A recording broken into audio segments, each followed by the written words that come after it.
A reclusive mountain man, barren and buried in sorrow, unexpectedly finds redemption when a paralyzed orphan calls him father in front of the entire town, and the truth behind it all stuns him silent.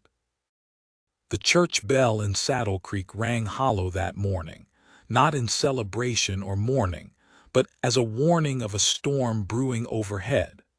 Most folks in town paid it no mind.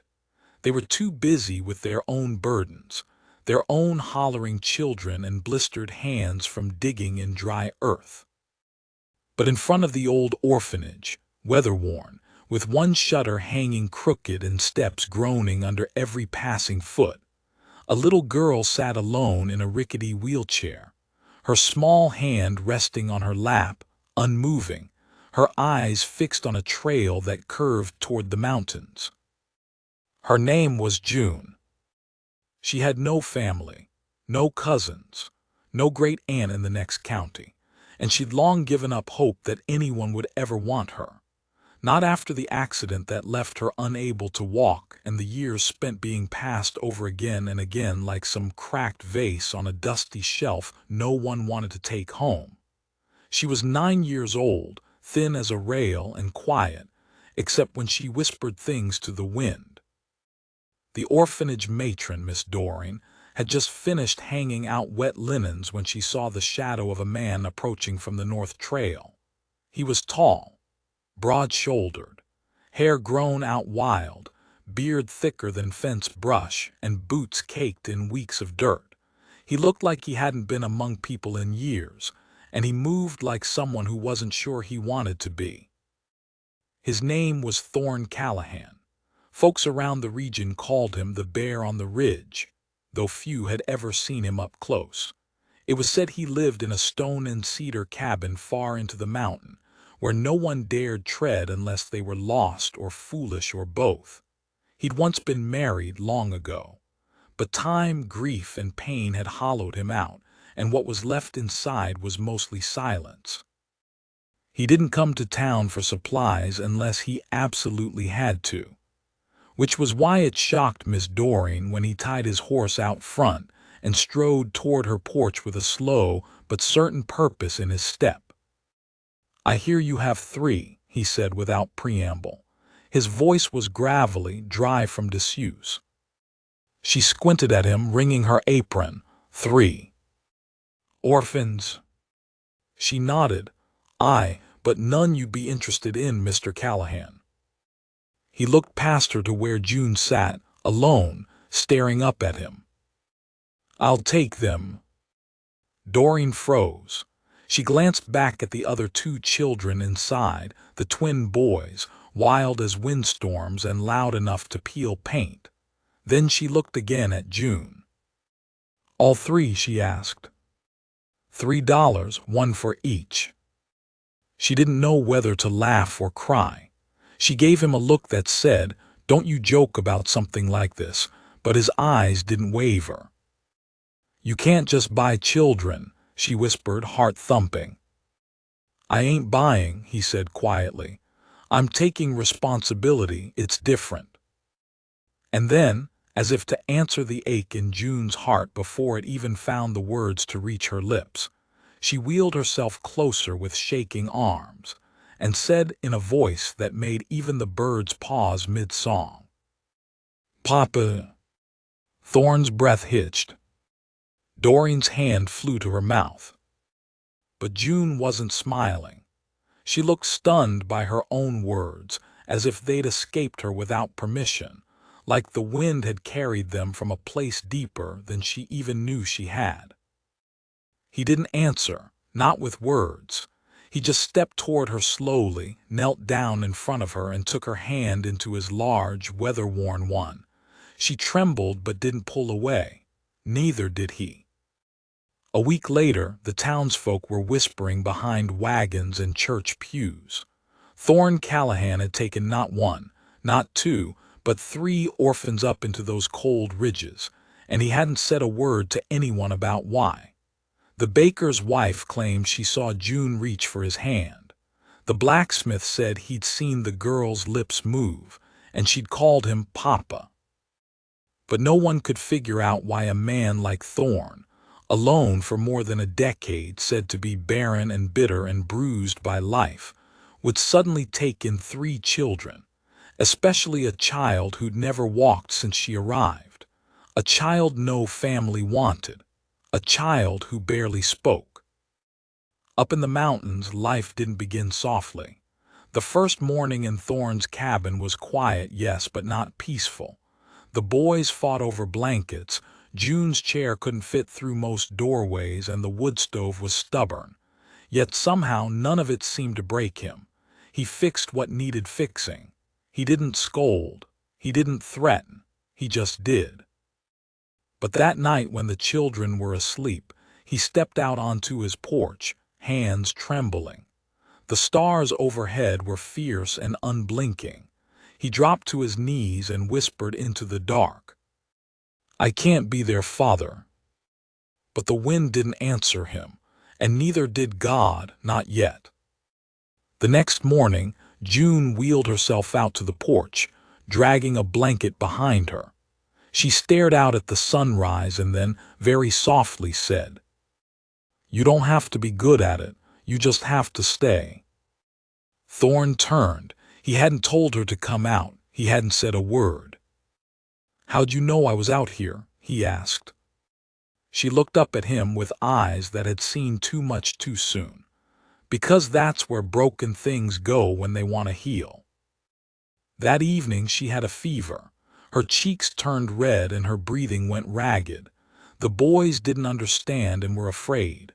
Thorn rode for a doctor, but the trail was blocked by a fresh snowfall. He came back soaked, breathless, empty-handed. He stayed up all night wiping her brow, whispering things he hadn't said in years. She woke once and muttered a name, not his, but it still cut deep. By dawn the fever broke. But the wound in his heart didn't. He was beginning to feel something dangerous, something he didn't want to name. The boys began calling him Mr. Thorn, not Pa, not Father. But that didn't bother him. He wasn't looking for titles. He was looking for a way forward. But June. She never corrected herself. She never said it again out loud. But the way she looked at him when he carried her to her bed or fed her stew, there was something in her eyes that told a truth she hadn't yet spoken again. And that scared him more than any grizzly, any storm, or any wound he'd ever had. Because it meant she saw something in him he didn't see in himself. The worst of it came 1 week later when a man in a brown coat came riding up to the cabin. Government-looking, stern jaw, ledger in hand, he asked questions too many, wanted records, papers, proof of permission. "You ain't kin," the man said. "You got no right talkin' children off any ledger." "I paid what was fair," Thorn answered. "This ain't about dollars," the man said. "It's about law." June was listening from the doorway. She tried to back her chair into the shadows, but the man spotted her. "That one," he said. "She's supposed to be in state care." Thorn's jaw clenched. The man squinted. "She call you father." Thorn didn't answer. June's voice came, small but steady. "He is." The man turned. "You got no business claiming him. He's no relation." She looked down, heartbreaking. But Thorn didn't let her cry alone. He knelt beside her and said, "You're right, I'm not her relation, I'm her choice." The man opened his mouth to argue, but something in Thorn's eyes stopped him. "You got a week," the man said at last. "If no claim is filed through the right channels, the girl goes back." He rode off, leaving dust and silence in his wake. But June's eyes didn't leave Thorn's, and Thorn's heart didn't leave hers. The air in the cabin turned heavier after the stranger left. It wasn't the snowfall or the way the clouds hung low like a warning. It was something inside them all, something June didn't have words for but could feel all the same. The boys sensed it too. They didn't ask what the man in the brown coat meant or why Thorne's voice had dropped when he told them to stay inside. But that night, the younger one, Jed, crawled into Thorne's room and sat at the foot of his bed until the fire turned to embers. "Is she gonna leave?" he asked. Thorne had been staring at the ceiling, the old wood above him creaking under snow load, and didn't realize how long the boy had been sitting there. "No," he answered, not yet believing it himself. "How do you know?" "I just do." Jed nodded once and left without another word, but Thorne didn't sleep after that. He knew the man would return, probably with a deputy or someone with iron on their hip and a warrant in their pocket. He had less than a week to stop it, and even if he wanted to fight it the old-fashioned way, with fists or fists full of coin, it wouldn't work. The law didn't care how many nights he'd stayed up with her, wiping her brow, or how her voice softened when she called him Papa under her breath. The law wanted papers, permission, justification. And Thorne had none of those things. But he had a memory, a name, a past he'd buried so deep in his bones that it had become part of the marrow. He hadn't always lived in the mountains. He hadn't always been alone. There had once been a woman, Clara, his wife, though they'd barely had time to call each other that before the accident. They were both young, too young maybe, and full of hope. They tried for children, prayed and fasted and begged, but it never came. Doctors had called it bad luck. Thorne had called it punishment. And when she died, her horse throwing her down a ravine on the coldest morning of spring, he stopped calling it anything at all. He left everything behind after that. Town, trade, his name even. Some folks still remembered him as Thorne Callahan, but most just whispered about the mountain man who lived in silence and shadow. And now, the very thing he'd believed he'd never be worthy of was lying in the room beside his. Fragile, brave, and fully trusting him with her whole broken heart. So he did the one thing he swore he never would. He wrote a letter. He didn't own paper, so he cut a square from an old flour sack. Ink was scarce, so he melted ash and water and used a sharpened stick. The writing was barely legible, but it said what it needed to say. Then he saddled up, left before dawn while the children were still asleep, rode 3 towns over to the courthouse in Marlow Creek, his coat soaked through and his beard stiff with frost. The clerk behind the desk blinked when Thorne slammed the letter down in front of him. "What's this?" "My petition." "You're not a registered guardian." "I'm gonna be." "That takes time, signatures, vetting." "You'll read it," Thorne said lowly, "and then you'll decide." The man hesitated, eyeing the towering figure in front of him. But when he read the contents of that sackcloth letter, each word trembling and awkward, but honest, he looked up with something other than suspicion. "You'll need to appear in front of Judge Herrick. He's old, though, tough as nails." "I ain't afraid of old men." "He's also got 5 daughters, adopted every one." Thorne said nothing, only nodded once. He spent 3 nights in that town, sleeping in a barn stall with his horse and making daily visits to the courthouse. They drew his blood, asked about his income, investigated whether he had ever been in trouble with the law. It wasn't easy, and Thorne wasn't good with people, but he was stubborn. And when he finally stood in front of Judge Herrick, hat in hand, back straight, the room fell into a strange silence. "You sure you know what you're asking for?" the judge said. "Children are fire. They'll burn you and warm you at the same time." "I know. She'll need care more than most." "I got time and hands." The judge leaned forward. "Why her?" Thorne paused. Then he said the only truth he had. "She called me Papa before I knew I was one." The judge said nothing for a long time. Then he nodded once. "It's provisional," he warned. "They'll come check on you, unexpected, regular. You mess this up, you don't get a second chance." "I won't." When Thorne returned to the cabin 4 days later, snow trailing behind his horse like a long ghost, he found the children huddled around the stove. The boys leapt up first, shouting his name. June turned in her chair, hands shaking. "You came back," she whispered. He walked in, dropped the provisional guardianship paper on the table, and knelt beside her. "I told you I would." She blinked, her mouth working before the word came out. "Papa."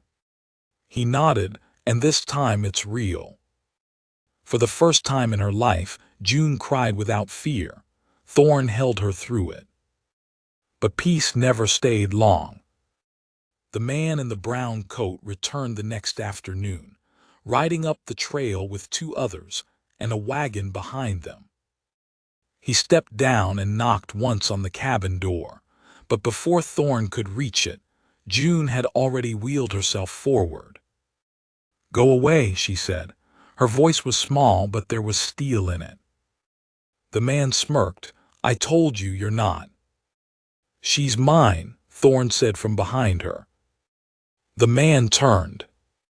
"I got the paper from Herrick. You want to argue with him, go on down to Marlow Creek and try." The man's mouth opened and shut. Then he reached for the paper, read it, and swore under his breath. Not a word he should have said around children. Thorne's hand twitched near his belt, but he let it go. The man backed away. "You'll still be inspected. Regular, you better be ready." "I was born ready." They rode off without another word. The sun dipped low that evening, casting long golden light through the cabin's crooked windows. The boys chased each other outside, and Thorne sat on the porch, sharpening his hatchet. June rolled beside him, her blanket wrapped tight around her small shoulders. "You know," she said after a while, "they used to say no one would ever want me." He stopped sharpening, looked at her. "They were wrong," he said. She smiled. "You think I'll walk again?" He hesitated. "I don't know." "I want to." "I know." "Will you help me?" "I already am." And for the first time, she believed it. But across the ridge, someone else had heard about the adoption. A woman with a crooked grin and a letter in her satchel. She'd once worked at the orphanage. She'd once known June's real last name. And she was coming with secrets no one wanted spoken. Thorne had fought bears and storms and grief that left him hollow. But he wasn't ready for what was coming next. The storm didn't come with thunder or hail or wind that clawed at the walls. It came quieter than that, soft wheels over snow, a crow that didn't fly off when shouted at, a letter folded into thirds with handwriting too careful to be innocent. The woman arrived mid-morning just as the sun cracked the treetops, glinting off the icicles hanging from the eaves. Her name was Maeve. No one knew that yet, but her smile gave away the danger, not the kind that came from rage or hunger or madness. Hers was a slower venom, the kind that dripped polite and stuck fast in the heart. Thorne was chopping wood out back when she arrived. June saw her first, squinting through the warped window glass as the figure climbed down from a wagon with white gloves on and boots too fine for the mountain. By the time Thorne reached the front, the woman was already on the porch, tapping her knuckles lightly on the door like she was calling on a neighbor for sugar. "Good morning," she said before he could ask who she was. "Don't worry, I'm not here to cause trouble." He didn't answer, just stepped between her and the door. She smiled wider. "You're Thorne Callahan, aren't you?" He said nothing. His eyes flicked to the satchel slung over her shoulder. "I worked at the orphanage," she went on. "St. Imelda S., down near Duval Creek. You might have heard of it." He hadn't, but he'd heard enough already. "You need something." Her fingers curled around the strap of her satchel, slow and measured. "Actually, I have something. For you, or rather for her." The door creaked open behind him, and June's voice called out, "Thorn." He turned, "Back inside, sweetheart." But Maeve's eyes had already lit up at the sound. "That's her voice," she said, almost wistful. She always had a soft tone, even when she was afraid. Thorn bristled. "What's your business?" Maeve's eyes moved back to him. She wasn't supposed to survive. The words cracked the stillness like a branch snapping underfoot. "She was born after a fire," Maeve continued, taking a single step forward. "Her mother died in labor, her father, well, he was never found.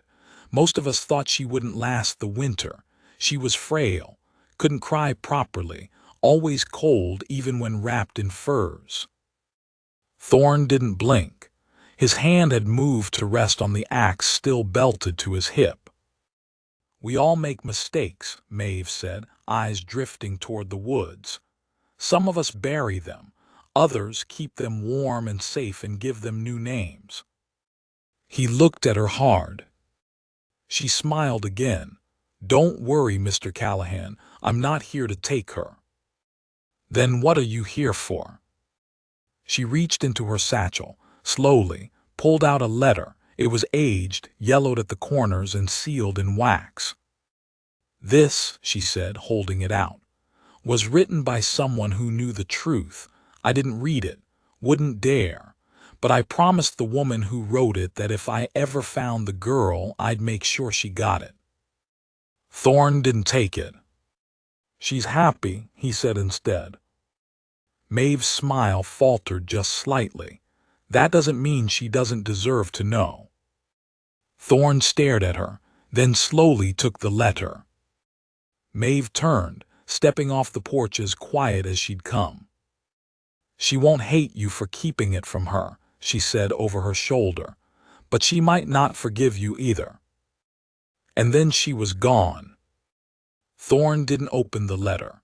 He tucked it into a box beneath his bed, under the floorboard where he kept Clara's wedding ring and the final letter she'd written him before her ride. But the letter burned there all the same. That night June didn't eat much. She watched Thorn more than usual, her hands folded in her lap like she was trying to keep herself from asking questions. Finally, after the boys had gone to sleep and the fire was low, she wheeled closer. "Who was she?" Thorn paused, stirred the embers with the poker. "She worked where you used to live." "Why did she come?" "She had a letter." June blinked. "From who?" "She didn't say." "Is it for me?" Thorn exhaled through his nose, slow and heavy. "It is." She didn't ask to see it, just sat beside him and stared into the fire until the logs cracked and shifted. That night Thorn didn't sleep. He pulled the letter out, sat with it in the dark, ran his thumb over the wax seal. It wasn't addressed by name, only a single line on the front, "To the one who carries my blood." At dawn, he placed it on June's lap while she slept and left the room. When she woke, she didn't call out, just stared at it, turned it in her hands. When she finally opened it, her hands trembled so much she had to hold the pages against her knees to keep them still. The handwriting was neat but rushed, like whoever wrote it didn't have much time. "My darling June, if you're reading this, I am gone. I hope they told you I died peaceful, but I know how things really work in that place. I couldn't keep you. Not because I didn't want to, but because they wouldn't let me. They said I was too poor, too sick, and maybe I was. But you were beautiful. You were everything good and right in this world. I named you June because it was the only time in my life I ever felt the sun last longer than the shadows.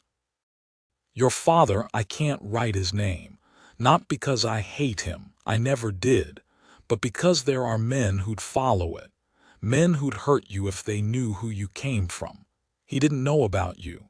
He probably still doesn't, but if you ever find out, I pray you forgive him anyway. I don't know if you'll ever be loved the way you deserve, but if someone gives you this letter, I pray it's because they chose you with their whole heart. I pray they saw you and didn't flinch. I pray most of all that they stayed, because you are worth staying for. Jem.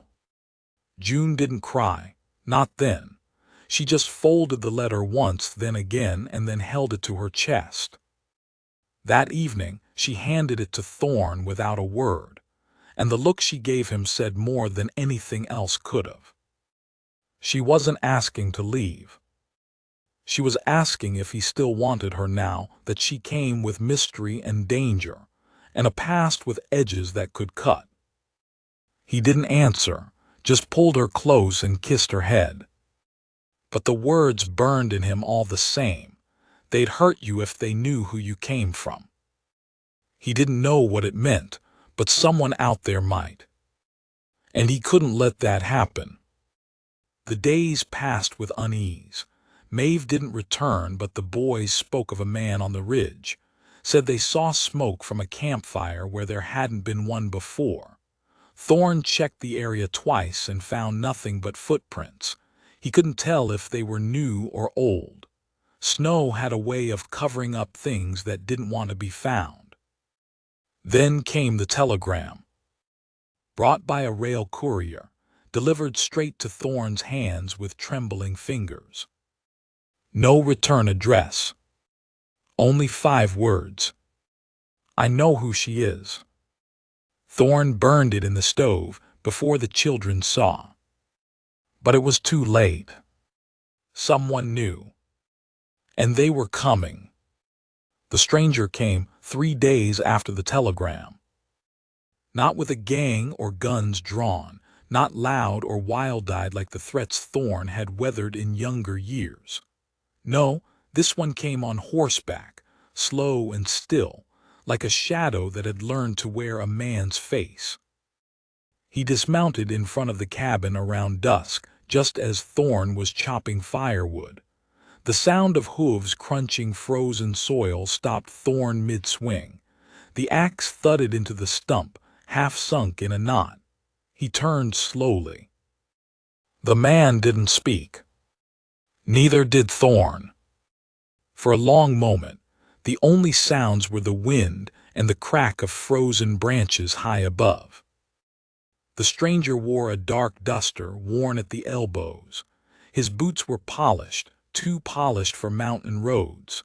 There was a sidearm at his hip, not the kind slung by cowhands or bounty men, but sleek, almost ceremonial. His face was angular, clean-shaven, with dark eyes that didn't blink much. I'm looking for a girl, the man said at last, voice quiet, clipped. Paralyzed, brown hair, scar near her temple. Thorn didn't respond. He didn't move. The stranger tilted his head. You'd know if she was here. Thorn didn't answer. The man reached into his coat slowly, deliberately, and pulled out a folded paper, held it out. She's not wanted for a crime. No bounty, no reward, just interest.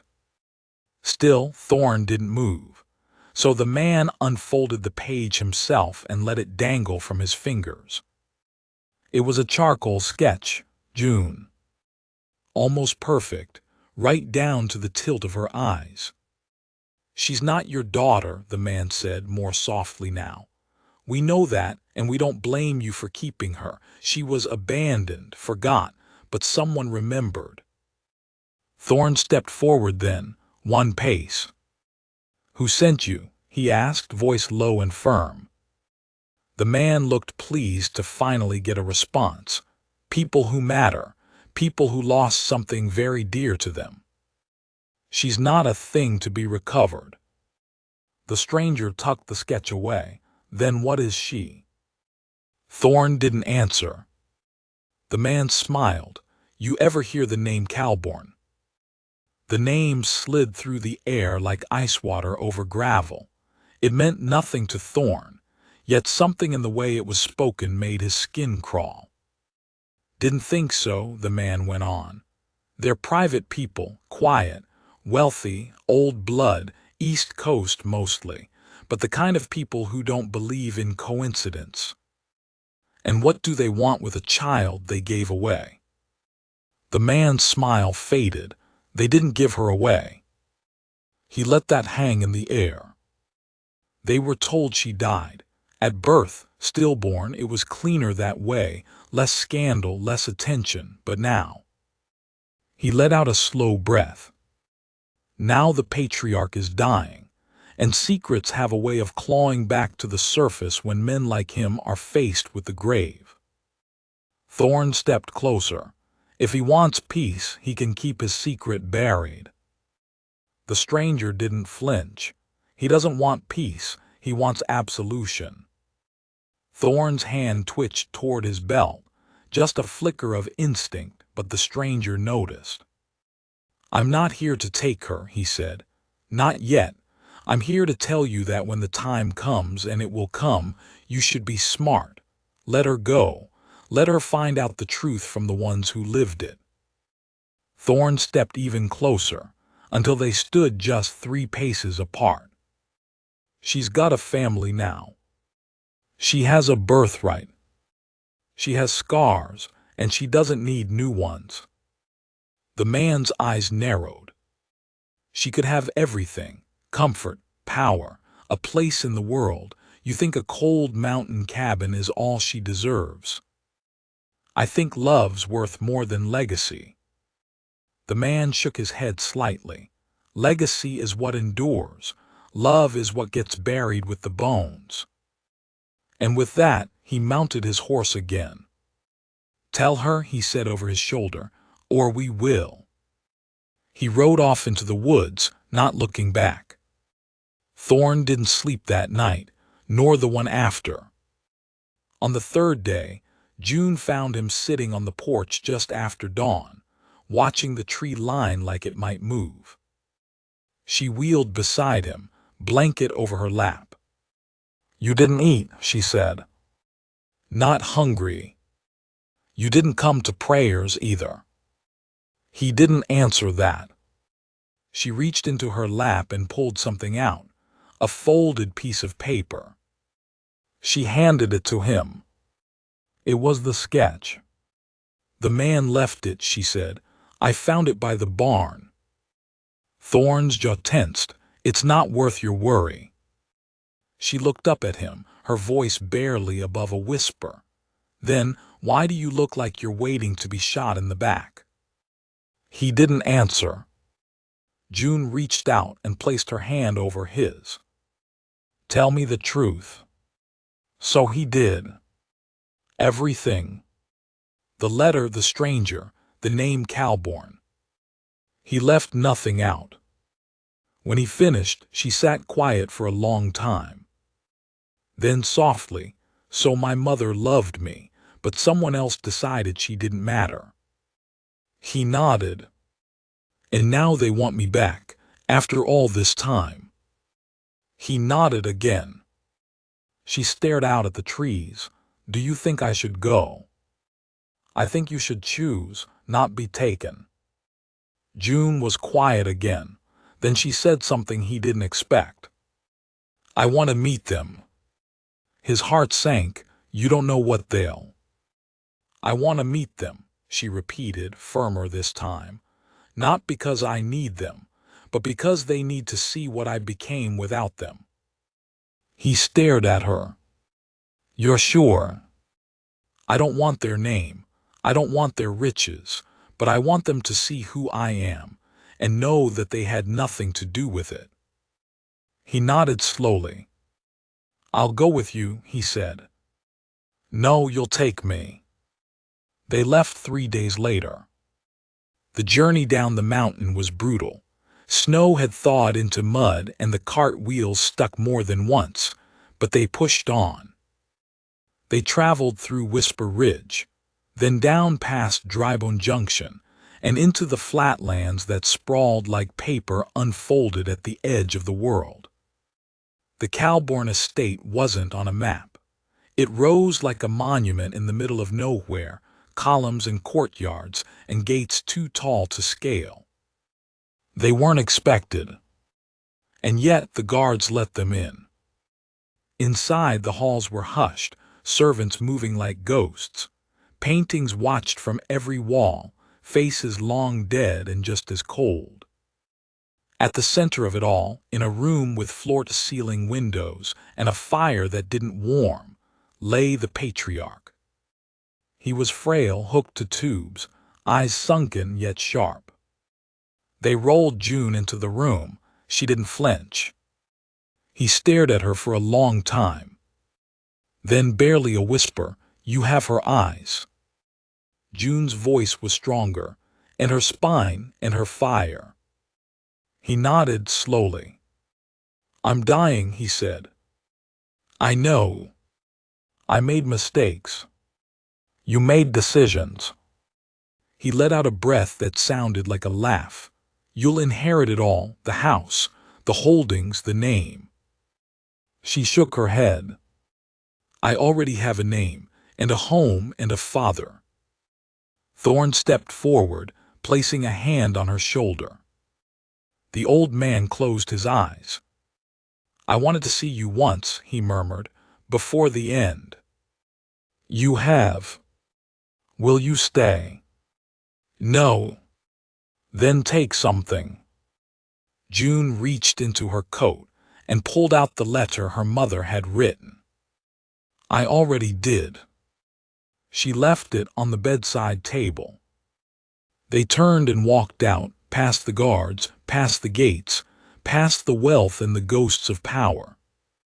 Back into the cold, where the air was clear, and the truth didn't whisper from behind velvet curtains. And as they rode away, June whispered, "I'm ready to go home." And Thorne, eyes full of something fierce and quiet, whispered back, "You already are." But far behind them, in a room with flickering firelight, and a letter unfolded on a trembling lap, the old man read the words his daughter had left behind. And for the first time in 70 years, he wept. The wind howled through the timbers of the cabin, more violent than usual, as if the mountains themselves had sensed the shift. Thorne stood at the window with a mug of cooling coffee in his hand, watching the trees bend under the weight of coming snow. The long journey back from the Cowboy estate had taken more than just time. It had peeled something from both him and June, something too fragile to name.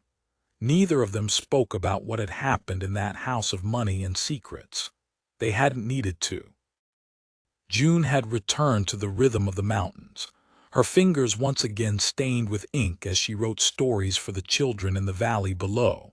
Stories where orphans grew wings and wicked men were turned away by the power of a single kind heart. And Thorne returned to his axe, his woodpile, and the quiet creak of a chair that waited for him by the fire every night. But peace, like the last leaf on an autumn branch, never clung for long. It began with the letter. This one came folded in thick, cream-colored parchment, sealed with a wax insignia June recognized at once. Another Cowboy. But this letter wasn't written by the old patriarch. It came from someone else. Aunt Meredith Cowboy. She read it alone, hunched over the table while Thorne chopped wood out back. The words slithered across the page, polished and proper, but cold as steel. Dearest June, it is unfortunate that our initial reunion occurred under such grim circumstances. Your grandfather's passing, though inevitable, has left our family's affairs in a delicate state. I feel it is my duty to invite you back to the estate, not for sentiment but for clarity. There are matters unresolved, names that need protection, and titles that now rest uncertainly in your lap. I urge you to return. You are not obligated to accept what is offered, but it is owed to you.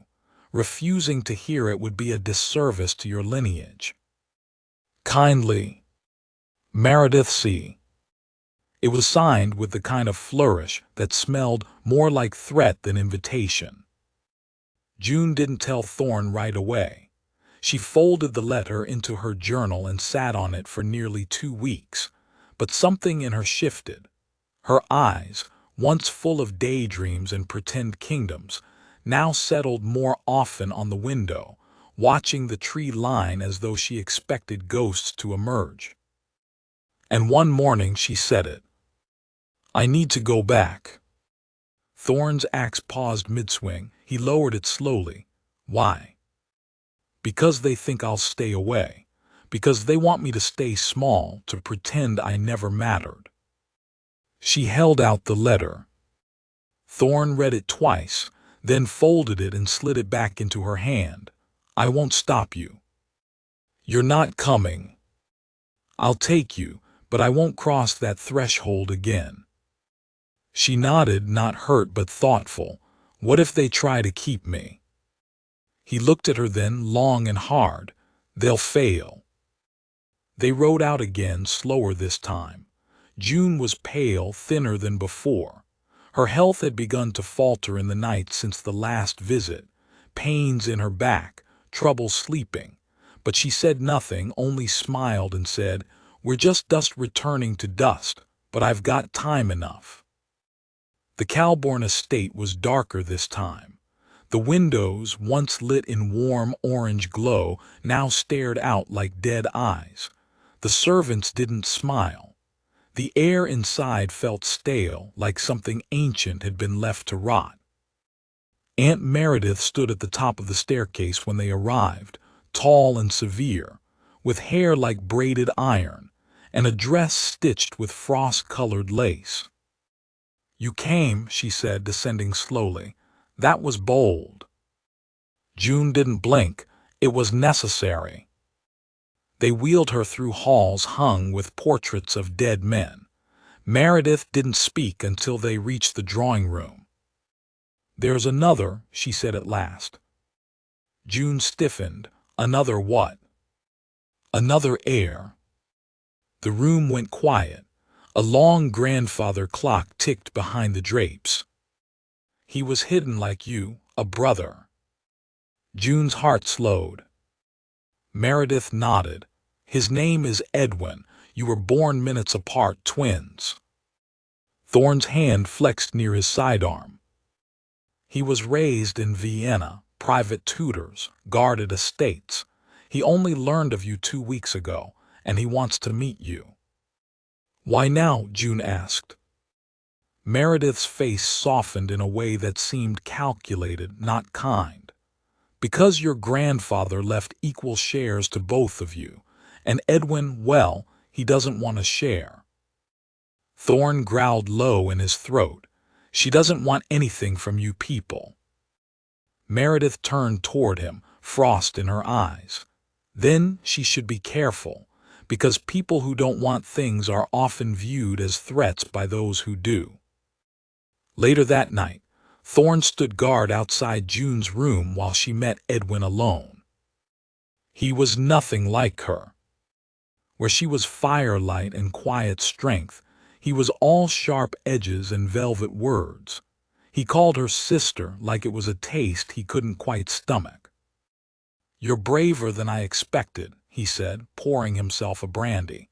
Coming here, most would have stayed buried in the woods. I'm not most. No, you're not, which is why I'm going to make this simple. Renounce the claim, all of it. The estate, the name, walk away. And if I do? His smile didn't reach his eyes. Then I make it messy. She rolled closer, voice like cold water. You think I came for gold? I think everyone has a price. My price was a man who carried me across rivers and built a ramp with his bare hands. You couldn't buy that with every coin in this house. He leaned down, smile gone. Don't test me. She met his eyes without flinching. Don't underestimate me. Later that night, Thorne found her awake, trembling. They'll do something, she whispered. Let them try. She shook her head. You don't understand. These people don't use guns. They use laws, lies, and they have centuries of practice. Then we outlast them. He leaned down, brushing a hand across her hair. I don't care about their name. I don't care if they rewrite the world. I know who you are. She gripped his arm. Then take me home before they make me forget. But they didn't make it far. Not this time. As they prepared to leave the next morning, Thorne was handed a notice. An injunction. Filed by Edwin Calbourne. It claimed that June was medically unfit to make legal decisions on her own, that her disability impaired her judgment, that until her competency was proven in court, she would be held under the guardianship of the Calbourne estate. Thorne tore the paper in half. But the guards didn't flinch. They had lawyers now, authority. He couldn't shoot his way through that. June was calm, too calm. I'll go with them, she said, for now. No, Thorne growled. Yes, she insisted, because they're not expecting me to fight with their weapons, but I've been writing for years. Words are blades, and I know how to wield them. That night she began crafting her case. She dug into Calbourne records, legal precedents, anything she could use. And when they tried to silence her, she wrote louder. Letters to newspapers, anonymous editorials, stories that mirrored her truth so closely the whole country started whispering about the mysterious orphan the rich try to keep caged. Weeks passed. And then one night a fire. The drawing room where her files were stored went up in flames. June escaped just in time, but her legs, what little strength she had in them, never fully recovered from the smoke. And Edwin, nowhere to be found. Until a letter arrived. I warned you, it said. No signature, just a smear of ash across the bottom. Thorne had read it in silence, then burned it without a word. I'll end this, he said. June stopped him. No, I will. She reached for a pen. Let me write my final story. The house had been quiet since the fire. Not peaceful, just quiet in that eerie way where even the creaks in the walls sounded like something was listening. June sat in her new room, far from the one that had been swallowed by smoke. It was smaller, tucked away on the western wing, with old wallpaper curling at the edges like it was trying to peel itself free. But the room was hers, and that was all she needed for now.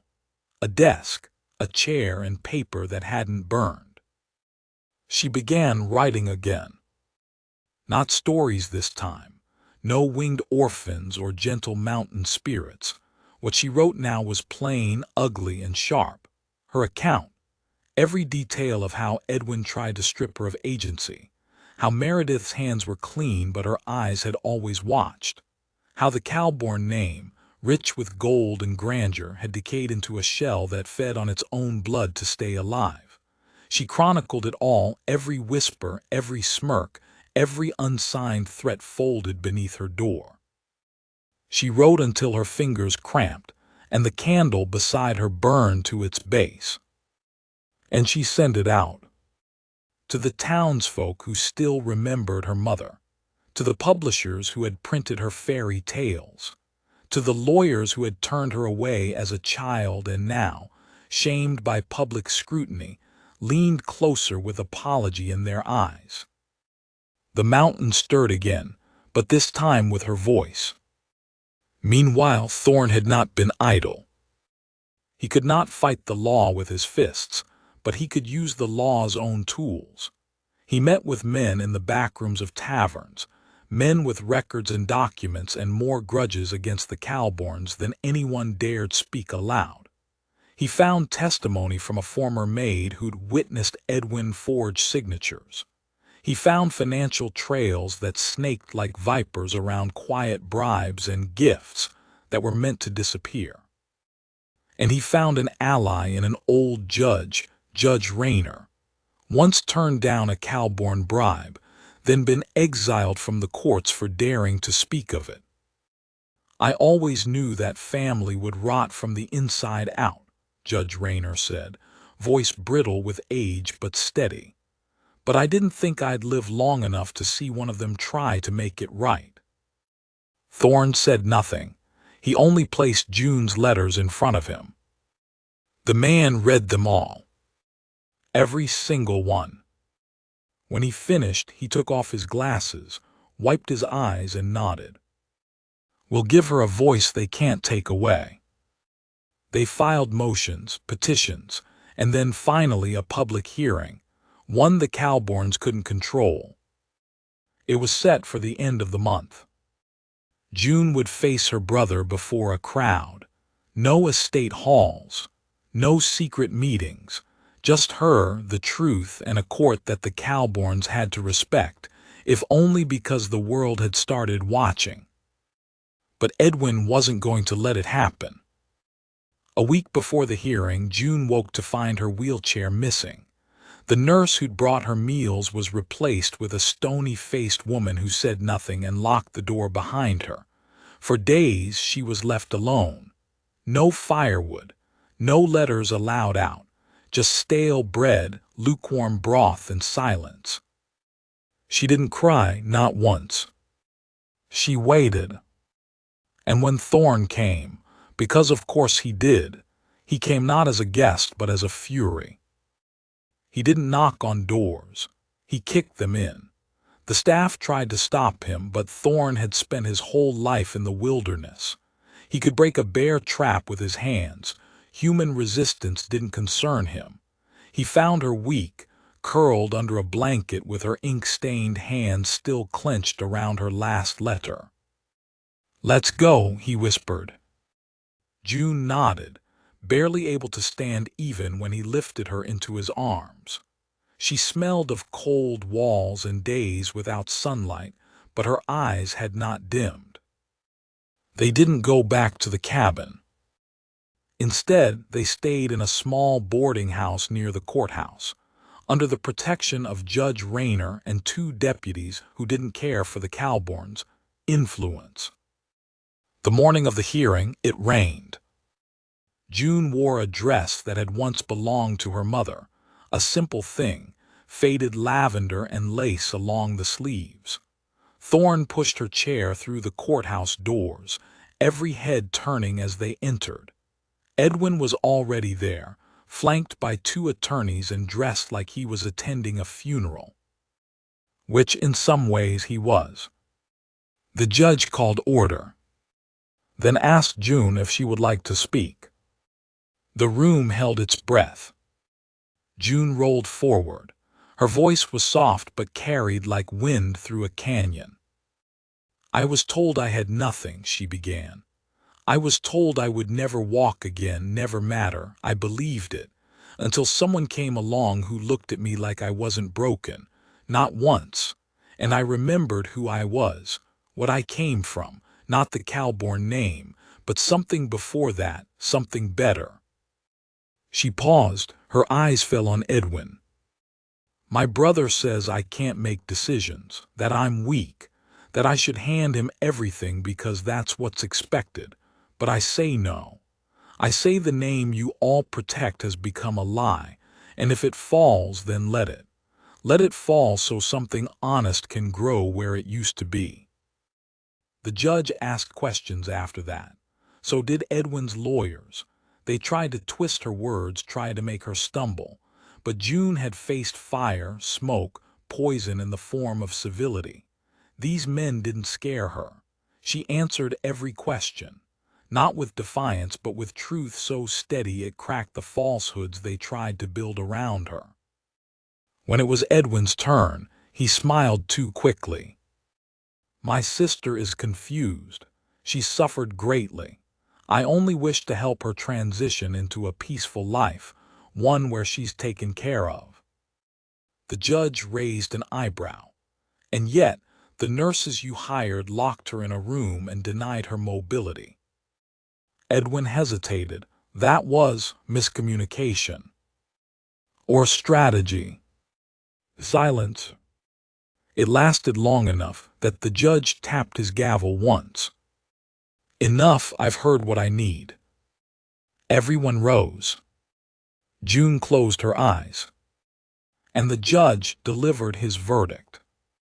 "In the matter of guardianship, this court finds that Miss June Calbourne is of sound mind and fully capable of managing her affairs. All claims by Edwin Calbourne are dismissed.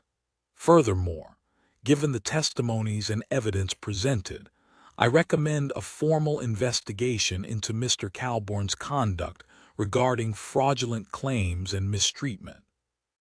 The courtroom exploded, not in noise but in whispers, the kind that ripple through cities. June didn't cry, she didn't laugh either. She just looked at Thorne. He bent down and whispered, "Told you they'd fail." They left before the reporters could corner them, rode out of the city before the sun set. June rested against his back as the wagon rattled over stones and grass. They reached the cabin in silence. The children in the village below left flowers on the porch. Letters. One of them said, "Thank you for teaching us we're not too broken to be brave." That one made her cry. She read it aloud to Thorne that night. He held her hand, staring at the fire. "You know, I think you did more with your chair than most folks do on their feet." She smiled. "I still wish I could dance." "You write like you're dancing, that's enough." But the peace they found didn't last. Because as the investigation into Edwin unfolded, secrets began to surface. Not just about June, but about her mother. And about someone else who had disappeared long ago. Someone neither June nor Thorne had expected to hear about ever again. A name whispered in the court records. Caroline. A woman who had once carried a child into the mountains and never returned.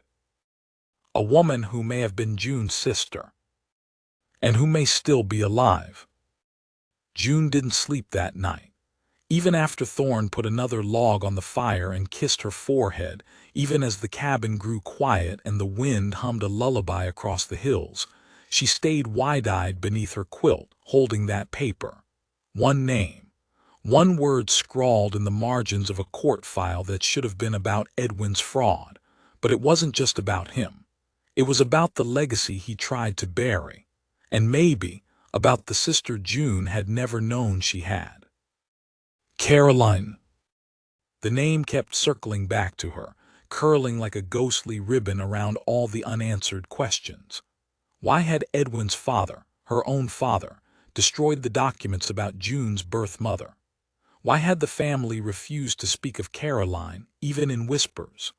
Why had a midwife's journal in the case file been blacked out in one place, only to reveal, beneath the charcoal when Thorne gently lifted it with heat, a line that said, "Second daughter survived. Caroline took her, headed east into the high forests, alone." That journal entry was dated just 4 days after June's mother had died in childbirth. 4 days after the entire estate had claimed the baby was stillborn. But June wasn't dead. And maybe neither was Caroline. The next morning, Thorne sat with a map spread across the kitchen table. He traced a long ridge with one calloused finger, his brow furrowed. "There's a gap in the records here," he muttered. "East of where the old Calbourne cattle line used to stretch, past those pine ridges, near Wintercrest. That's just mountain, June said, voice hoarse. No town. No town, he agreed. But there are rumors. A woman who lived alone in the old ranger's outpost, refused visitors, showed up for supplies once a year, bought for two but only spoke for one. Locals called her the Ghost Widow. June leaned forward. Do you think it was her? I don't think, Thorne said. I know. It took them 3 days to prepare. June wasn't as strong as before the fire and her hands still shook when she wrote, but she had enough will in her to make the journey. Thorne strapped the wagon with food, rope, extra blankets, and a flask of pine oil for heat. He tied a buckskin tarp over the top so she wouldn't be exposed to the cold winds. They left before dawn. By noon of the second day, they'd climbed higher than June had ever been. The paths turned from mud to rock, and then from rock to patches of snow that hadn't melted since spring. Crows circled overhead. The air grew thinner. The mountain didn't feel like a place. It felt like a being, watching them, testing their resolve with every step forward. On the third night, they saw the smoke. A thin curl from a chimney tucked into the tree line, barely visible through the frost-laced branches. They stopped the wagon at the edge of a frozen stream. Thorne helped her down, lifted her into his arms, and carried her the rest of the way. The cabin looked ancient, logs blackened by time, a moss-covered roof sagging in the middle, and a wooden door without a handle, just a piece of twine looped around a hook. Thorne knocked. No answer. He knocked again, louder. Still silence. Then a soft voice, so soft it nearly didn't sound real. Go away. June's heart skipped. Please, she said, we're not here to hurt you. I've got nothing to give you. No food, no coin, leave. June swallowed, then whispered, Caroline. That silence again. Longer this time, and then the door creaked open. She was older than June had imagined. Gray hair braided down her back, a faded shawl wrapped tight around her shoulders. But her eyes, those were the same as June's. Pale green, rimmed with gold. Eyes that had seen too much and still kept seeing. I haven't heard that name in 20 years, the woman said. Her voice cracked at the edges. Who are you? Thorne stepped back. Let June speak. I think I'm your sister. The woman blinked once, twice. And then her knees buckled. Thorne caught her before she hit the ground. They carried her inside, where the fire still burned low in a stone hearth. The room smelled of dried herbs and old wood. June sat across from her, watching the woman, Caroline, as she tried to collect herself. I buried a child, Caroline said, almost to herself. They told me she was dead, a girl with black hair and quiet lungs, said she never cried.